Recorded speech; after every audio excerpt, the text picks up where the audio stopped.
अर्जुन साड्याच्या दुकानात जातो आणि दुकानदाराला जरा चांगल्यातील गुलाबी कलरची साडी मागतो.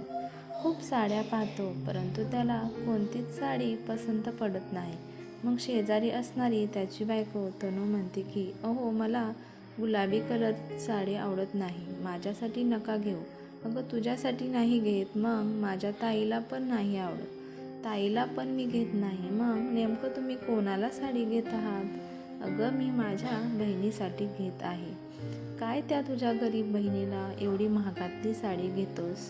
असं म्हणतातच आजूबाजूची माणसे तिच्या तोंडाकडं बघायला लागली आणि तिथंच एक गुलाबी कलरची साडी त्याला दिसली. ती साडी 4,000ला होती, तरी त्याने पॅक करायला लावली. ती सारखी सारखी विचारत असते. मग तो म्हणतो की जाताना सांगतो. तनू रागाने जाऊन गाडीत बसते आणि निम्म्या रस्त्यात गेल्यावर अर्जुन तिला सांगायला सुरुवात करतो. पण त्याआधीच ती म्हणते की माझ्यापाशी घरात खूप साड्या पडल्या आहेत, त्यातील एक साडी नक्कीच दिली असती, एवढा खर्च करायची काहीच गरज नव्हती. तनू मनातून प्रचंड रागावलेली असते. अर्जुन म्हणतो, छान आहे ना साडी, मी काय म्हणते तुला कळत नाही का? का कळत असून कळल्याचं सॉंग करतोस? हो, मला कळतंय तू काय म्हणते ते. तुला ही साडी घेतलेली पटलं नाही, ते कळतंय मला तुझ्या तोंडावरून. अर्जुन मात्र मनातून खूप खुश होता, कारण का त्याच्या मनासारखी साडी त्याला मिळाली होती. अरे, चप्पल छान आहे म्हणून तिला डोक्यावर घेऊन मिरवत नाही. अर्जुन म्हणाला, तनू, तू आता खूप अति बोलत आहे. तुला नाही माहीत माझ्यावर माझ्या बहिणीचे किती उपकार आहेत. मी तिचे उपकार 7 जन्मसुद्धा फेडू शकणार नाही. माणसे म्हणतात, माय मरो पण मावशी जगो. ही म्हण सगळ्यांनाच माहीत आहे, पण याचा खरा अनुभव आला आहे. माझी आई कशी होती ही मी अजूनही जाणून घेण्याचा प्रयत्न करत नाही, कारण का माझी आई मला कळत नव्हती तेव्हाच मला सोडून गेली. मला मामा पण नव्हता, मला फक्त बहीणच होती. माझे वडील सुद्धा सोडून दुसरं लग्न करून निघून गेले होते. मग माझी सगळी जबाबदारी माझ्या बहिणीने घेतली. मला 2 भाऊ होते, त्यांचे पण वय माझ्या एवढेच होते. माझे दोन्ही भाऊ चांगल्या शाळेत शिकत होते आणि मला सरकारी शाळेत दाजींनी टाकलं होतं. बहीण दाजींच्या मागे लागली होती की मला पण चांगल्या शाळेत टाका, परंतु दाजींना मी खूपत होतो. त्यांचे पण बरोबर होते. आधीच 2 मुलांचा भार आणि त्यांचा भार माजल्यावर त्यांची चिडचिड होते. दिवस जात होते, दिवसाबरोबर मी पण मोठा होत होतो, परंतु बहिणीने मला कधीच आई नाही याची जाणीव करून दिली नाही. मला दाजी आणि माझे 2 भाऊ धुसफूस करत होते, पण माझी बहीण मला कुशीत घेऊन दुःख घालवत होती. माझी बहीण तेव्हापासून माझ्यासाठी अन्नपूर्णा आहे. त्या घरात मला छोटी मोठी कामं सांगत असायची. कधी दुकानाला जाणं, दळण आणणं, दाजीला डब्बा नेऊन देणं, भाजी आणणं, मला ते जेवायला घालायचे हे मला दिसायचं, परंतु माझ्या दाजींना ते खुपायचं. परंतु माझ्याकडे दुसरा कोणता इलाजच नव्हता. मला बहिणीला सोडून दुसरीकडे कुठे जाणे शक्यच नव्हते, कारण माझं म्हणून दुसरं कोण नव्हतंच. मला वाटायचं की मी एक खोली भाड्याने घेऊन तिथे राहावं, परंतु ते शक्य नव्हतं. माझे जेवण, रूमचे भाडे, चहा नसता जीव घाबरून जायचा. ज्या दिवशी माझं जेवणात मन नसायचं, बहीण समजून जायची की मी टेन्शनमध्ये आहे. मग बहीण प्रेमाने त्याला भरवत असायची. तिच्याकडे पाहिलं की माझ्या डोळ्यात पाणी यायचं. माझ्यामुळे बहिणीला त्रास होतोय हे मला जाणवत होतं, परंतु बहिणीने कधी माझ्या भावात आणि माझा भेदभाव केलाच नाही. माझ्या 2 मावस भावा एवढंच मला बहिणीने प्रेम दिलं. जेवताना कधी कधी डोळ्यातील पाणी उघळून ताटात पडायचे. जसं देवाने नशीब दिलं तसं जगायला मनात दगड ठेवून मी दिवस काढत होतो. बहिणीमुळे मला खूप आधार झाला. तिने मला कधीच अंतर दिले नाही. तसे ते दिवस होते. हळूहळू मी मोठा होत होतो. एके दिवशी माझ्या बहिणीला आणि दाजीला कुठेतरी लग्नाला जायचे होते आणि कपडे इस्त्रीला द्यायचे बहीण विसरली होते. त्यामुळे दाजींनी मला जबरदस्तीने ते कपडे इस्त्री करायला सांगितले. तशी बहीण घेऊन म्हणाली, अहो राहू द्या, मी करते ना, कशाला उगाच त्याला त्रास देताय. परंतु दाजी खूप कठोर शब्दात म्हणाले, काय मी फुकट ह्याला कामाला लावत नाही, खातो ना, गिळतो ना. मग काम केल्याशिवाय कसं जमणार? काम तर करावेच लागेल. आणि दाजीने मला 1 तासाच्या आधी हे कपडे इस्त्री करायचे म्हणून सांगितले म्हणण्यापेक्षा दमच दिला असं म्हण. मी ह्याच्या आधी कधीच इस्त्री केलेली नव्हती आणि मला इस्त्रीसुद्धा येत नव्हती. मला बोलण्याचा चान्सच दाजींनी दिला नाही.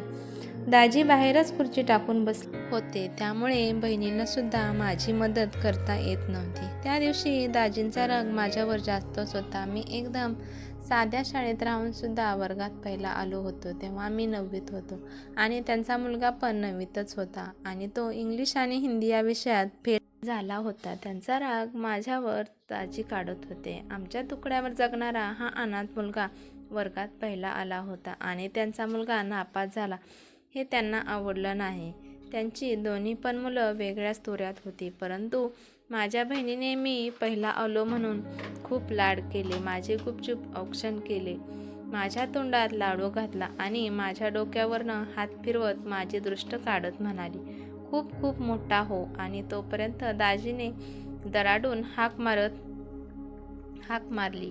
हाक कानावर आली तसा मी तसाच दचकलो. कारण का अजून इस्त्री करायचं राहिलं होतं आणि दाजी माझ्यावर अजून पिसाळले आणि मला अजून इस्त्री करायला बसवले. मी घाबरत इस्त्री करायला लागलो.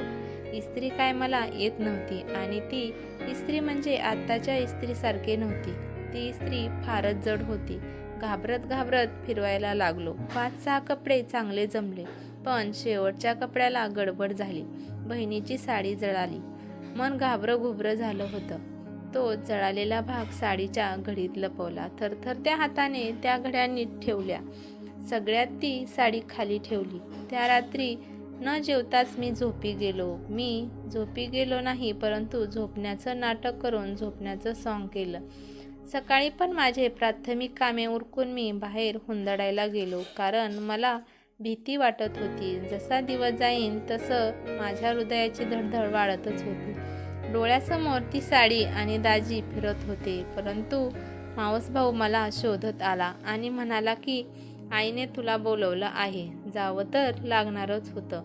आजचं मरण उद्यावर किती दिवस ढकलणार या विचाराने गेलो. फारच दाजी बोलले तर आपण सरळ निघून जायचं असा निश्चय केला मी. दपकत घरात शिरलो. बहीण आणि दाजी लग्नाला जाण्याच्या तयारीत होते आणि सगळे मी इस्त्री केलेले कपडे घालून तयार होते. तेवढ्यात बहीण बाहेर आली. बाहेर आल्या दाजी तिला म्हणाले, ती गुलाबी रंगाची साडी का घातली नाही? काल इस्त्री केलेली. हे ऐकून माझं हातपाय कापायला लागले. सगळ्या अंगाला घाम फुटला. पण बहीण सावरत म्हणाली, अहो ती साडी मला टोचत आहे. तिचं काठ जरा जड आहे. तशी ती साडी माझ्या माहेरच्यांनी घेतलेली होती खूप वर्षापूर्वी, परंतु मी ती जपून ठेवली होती. परंतु मला आता वाटतं की जसं तुम्हाला माझं माहेर टोचत होतं तसं मला आता ती साडी टोचत आहे. त्यापेक्षा तुम्हीही घेतलेली चॉकलेटी पैठणी चांगली मौसूत आहे. उगाच टोचणाऱ्या साडीचं नाव काढू नका. बहीण हे सगळं मुद्दाम बोलत होती, परंतु दाजींचंच कौतुक केल्यामुळे दाजींचा चेहरा उजळला. माहेरच्यांची बाजू न घेता त्यांची बाजू घेतली म्हणून ते खुश होते आणि ते म्हणाले, आजपासून ती टोचकी साडी घालूच नको. तशी पण तुला ती छान दिसत नाही. दाजी बहिणीला म्हणाले की मी अजून अशा तुला 4-5 साड्या आणतो. दाजी बाहेर जातात. बहिणीने माझ्या पाठीवरून हात फिरवत मला म्हणाली की छान बाजरीची भाकर आणि दूध आहे ते खा, आणि बाजरीची भाकर जरा जळाली आहे ते एवढं मनावर घेऊ नको. बहिणीचं बोलणं मला समजलं. बहिणीमुळं त्या दिवशी मी वाचलो होतो. जेवताना कळालं की बाजरीची कोणतीच भाकर जळाली नव्हती, पण ते वाक्य साडीवरून होतं. मला परत समजले. परत काही महिने मी तिथं होतो, परंतु शिक्षणासाठी मला शहरात जावे लागले. नंतर दिवस पण बदलले. छोटी मोठी कामं करत मी शिक्षणाचा आणि माझा खर्च करत होतो. परंतु शिक्षण होता माझी प्रगती होत गेली आणि नंतर घरदार आणि लग्न. हळूहळू मुलांच्या टेन्शनमुळे दाजींना हार्ट अटॅक आला आणि ते गेले. मुलं पण खूप व्यसनाच्या आहारी गेले. जेवढी प्रॉपर्टी होती तेवढी सगळी प्रॉपर्टी त्यांनी दारूच्या नशेत घालवली. आता बहीण गावाकडे मजुरी करून घर चालवते, तर म्हणजे दोन्ही पण मुलं लग्न करून आहेत, परंतु त्यांच्याकडे घरी द्यायला 1 रुपयासुद्धा नाही आणि त्यांच्या पोरांना बाळांना सांभाळायचं. म्हणून बहिणीला नाईलाजाने कामाला जावे लागते. मी आता बहिणीला कायमचं इकडे घेऊन येणार आहे. तुझी मला परवानगी असेल तर. हे सगळं ऐकून तनू फक्त शांत राहते. अर्जुन म्हणतो, प्लीज तनू, मला माझ्या बहिणीला माहेरची साडी द्यायची आहे. माझ्यामुळे माझ्या बहिणीची साडी जळाली आहे. प्लीज मला माझ्या बहिणीचं माहेर पण करू दे. खरं तर त्यावेळेस बहिणीने खूप प्रेमाने मला जेवून घातले, त्यामुळे मी शांतपणे शिकू शकलो. तिचे उपकार कधी फेडू शकणार नाही. तनू हे ऐकून दंग झाली. किती वेगळं असतं रे प्रत्येकाचं आयुष्य. आज तुझ्या यशामागे तुझ्या बहिणीचा किती हात आहे ते मला समजले. तिने पाठीमागे ठेवलेली साडी आता तिच्या मांडीवर घेतली आणि अर्जुनला म्हणाली की आपण हिला मस्तपैकी पॅक करू. अर्जुनच्या पुढे त्याचा भूतकाळ फिरत होता आणि त्याची बहीणसुद्धा गुलाबी साडी घालून पदर घेऊन बसलेले त्याला दिसत होती. त्याचे डोळे भरून आले आणि दुसऱ्या दिवशी आनंदाने अर्जुन आणि तनू गावी बहिणीकडे जायला निघाले. कथा आवडल्यास लाईक, शेअर करा आणि अशाच नवनवीन कथा ऐकण्यासाठी चॅनेलवरती नवीन असाल तर सबस्क्राईब करायला विसरू नका. धन्यवाद.